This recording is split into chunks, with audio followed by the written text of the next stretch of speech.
Remember to subscribe to our YouTube channel at NDN TV Nigeria. Click on the subscribe button and be the first to get notifications.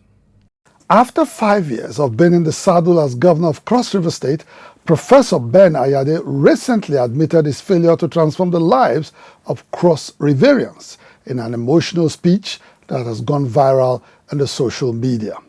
In this report, we take a look at some policies responsible for the economic underdevelopment of Cross River State under the Ayade administration. While inaugurating the anti-tax agency, Governor Ben Ayade regretted that after 5 years in office, there were still people living in thatched houses in his state. Halfway into his address, he became emotional and even tearful. I just think that somewhere God will just help me, because I really wish I could really help. I really wish I could help. It's very painful, truly. I can't put 5 years and I've not been able to do the change I wished. Please help these people. I know of some small people whose businesses are closed. According to Governor Ayade, things have not gone the way he envisaged for his state. It was indeed a moment of realization, confession, and an admittance of failure in governance.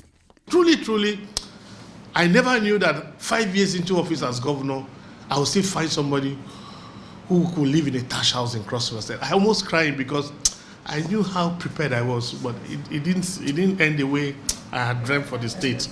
Governor Ayade may not have succeeded in governance in many sectors, but his agricultural revolution can easily be described as an ambitious, life-changing and a wealth creation program for Cross River State. He's currently working on making the state the rice hub in West Africa. Currently, Cross River State is distributing rice seedlings to several states in Nigeria.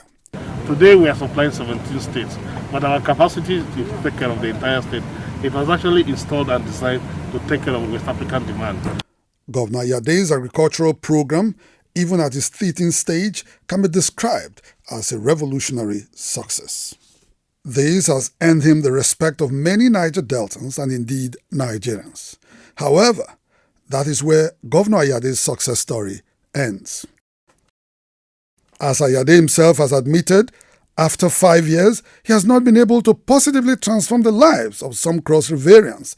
And this is because in the last 5 years, Governor Ayade of Cross River State has essentially been engaged in the building of castles in the air.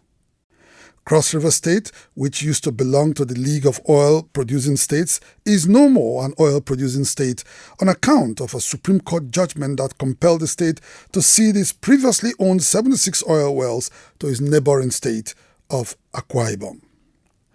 Cross River State currently earns an average of about 3 billion naira monthly from statutory allocation and an average of about 2 billion naira monthly from internally generated revenue.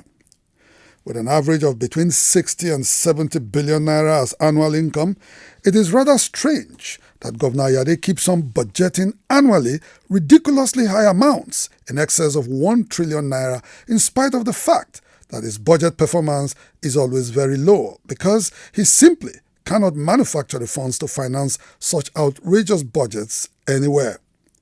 In 2018, he budgeted 1.3 trillion naira and named the budget as Budget of Kinetic Crystallization. In 2019, it was Budget of Kabbalistic Densification, and it was for 1.04 trillion naira.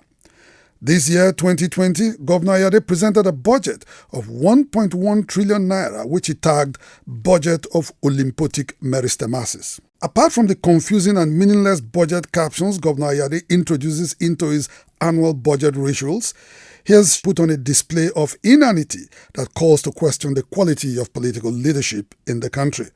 As the saying goes, if you fail to plan, you have planned to fail.